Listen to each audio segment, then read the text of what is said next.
Fáilte Rifchalk agus gur míle maithagah as Taft. I would like to thank everybody for responding to my invitation to assemble today for an initial discussion on the whole question of the reintroduction of water charges.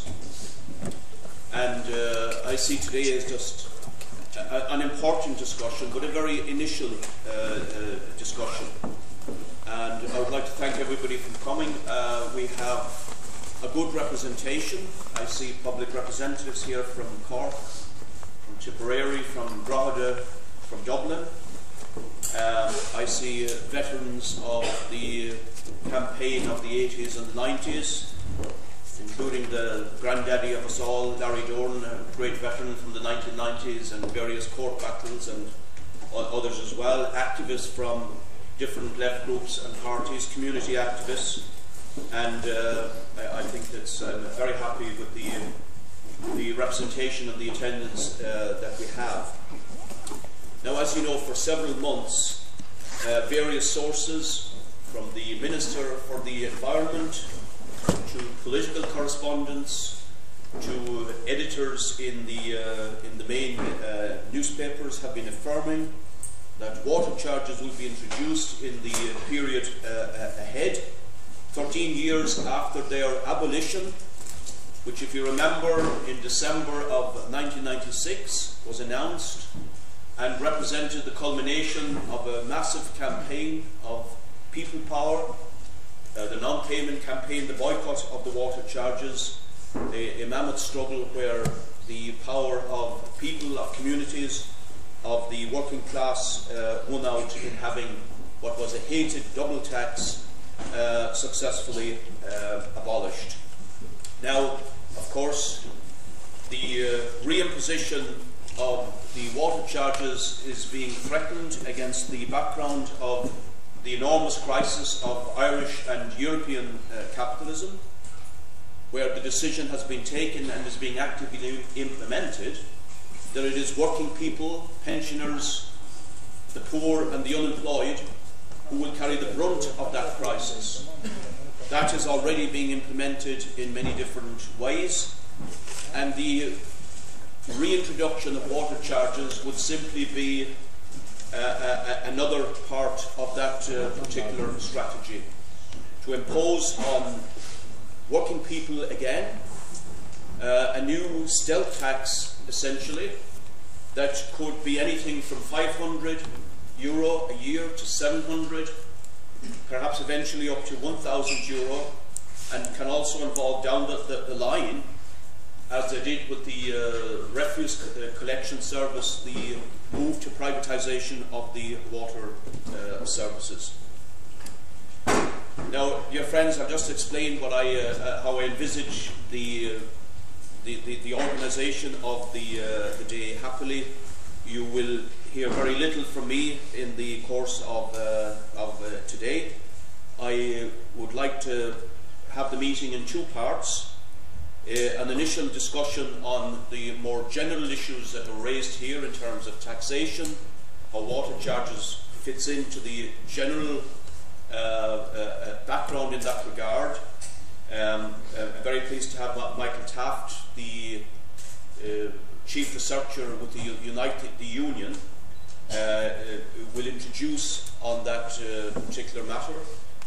He will immediately be followed by Maurice Sweeney, an environmental conservation expert on the general issues of conservation, etc., the approach that should be taken from an environmental perspective to that. I would propose then to have an open discussion from the floor and to have a break when tea and coffee will be available down here, as I understand it. And then we will go into the second part of the meeting, which would be related to the what we need to do in terms of how we need to prepare, if you like, in terms of what's coming down the line in terms of a campaign, the lessons of previous campaigns, etc. By the way, we've assembled some of the material from the battles of the 1990s, and there's many people here who were at the very forefront of those battles. Claire Daly will introduce that, and again we'll have an open discussion from the floor.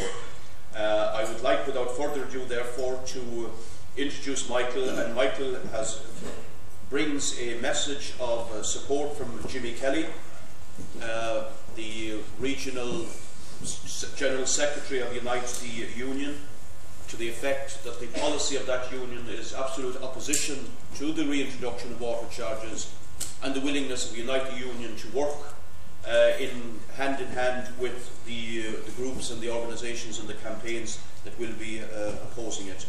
So if you would please welcome Michael Taft to start the proceedings. I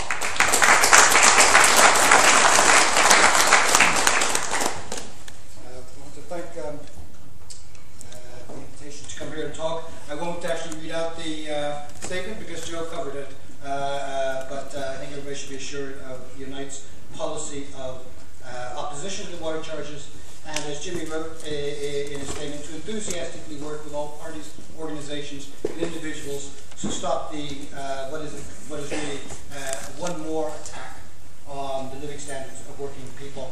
The organisers of the event asked me to kind of, set the background in terms of income, wealth and taxation, the kind of mood music, if you will, where water charges will fit into that complex of stats and figures and percentages. I am going to run through a few numbers, and I hope it doesn't wear you down. I will keep it to a minimum. But the problem is that there are right-wing commentators, okay, let's put it that way, who say the most outrageous things when they get on the radio or television. I mean, total indifference to the factual situation. I've heard things like, oh, the top 1% of income earners pay 40% of all tax. Or the top 10% income earners pay 70% of all tax. It must be wonderful to be able to go up and be so cavalier with numbers. Of course, they're not interested in statistical accuracy. They're trying to make 2 points.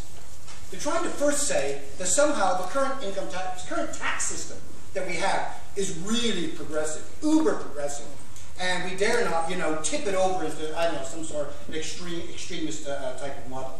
But they're also saying we dare not put 1 extra cent of tax on high income groups because, sure, they're the source of future investment. They're the source of wealth. With their money, they will reinvest it back in the economy, and we'll all get jobs and higher incomes, and we should all be grateful for them.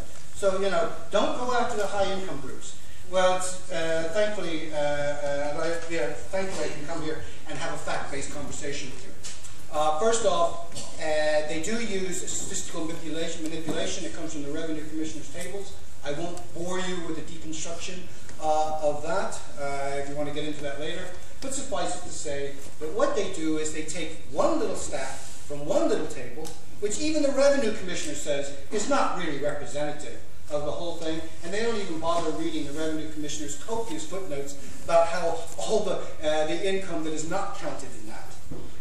So when you hear them going on about Revenue Commissioner's tables, just remember that should be regarded with a helpful warning, and not because Revenue Commissioners themselves are somehow putting out dodgy material. So where can we get a background assessment of how much income is earned by different income groups? And I'll use the word decile because that's the top 10%, the second 10%, and then the bottom 10%. The data actually is spread all over the place. It's very hard to construct a picture of it.